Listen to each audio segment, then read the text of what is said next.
Hello,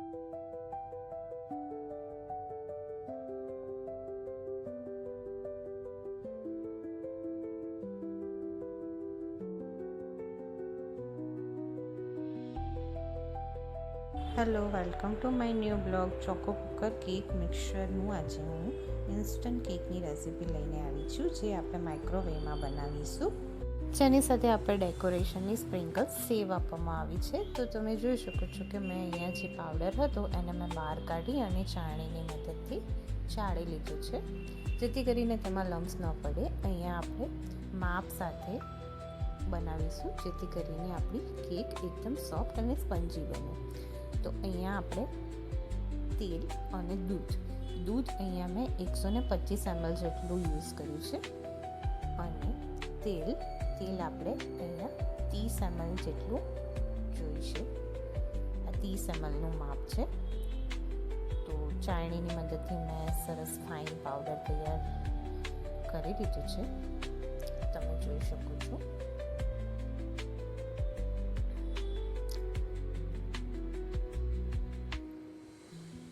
દૂધ add કરીને તેનું મિશ્રણ મેં અહીંયા બનાવી દીધું છે, તમે જોઈ શકો છો. એને આટલું થીક રાખવાનું છે, જેથી કરીને તે સરસ બને.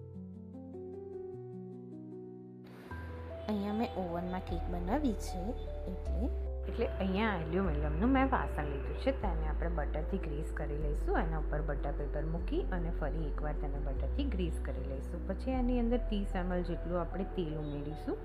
તેલ ઉમેરવાથી તેનું મેશ્ચર કેકમાં જળવાઈ રહેશે. તેલ એડ કરીને આપણે સરસ તેને હલાવી દેવાનું છે અને ગ્રીસ કરેલા બટર પેપર સાથે ઓવનમાં મૂકી દેવાનું છે. મેં અહીંયા ઓવનમાં કન્વેક્શન મોડમાં 160 ડિગ્રી 10 મિનિટ માટે કેકને મૂક્યું હતું. તમે જોઈ શકો છો કે સરસ મજાની આપણી કેક ફૂલી અને રેડી થઈ રહી છે. ઓલમોસ્ટ 10 મિનિટમાં આપણી કેક બનીને તૈયાર થઈ જશે.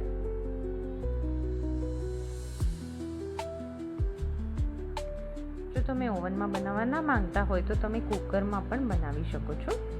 તમે જોઈ શકો છો કે આપણી કેક અહીંયા મેં બહાર કાઢી લીધી છે અને તેને ચાકુની મદદથી ચેક કરી લેવાનું. જો ચાકુને ચોંટતું હોય તો તમારી કેક તો તેને આપણે થોડીક વાર હજી થવા દેવાની. અહીંયા મારી કેક સરસ થઈ ગઈ છે. તમે જોઈ શકો છો કે મેં એના ઉપર જે સ્પ્રિંકલ સેવ આવી હતી એ એડ કરી છે અને ખૂબ જ સરસ લાગી રહી છે.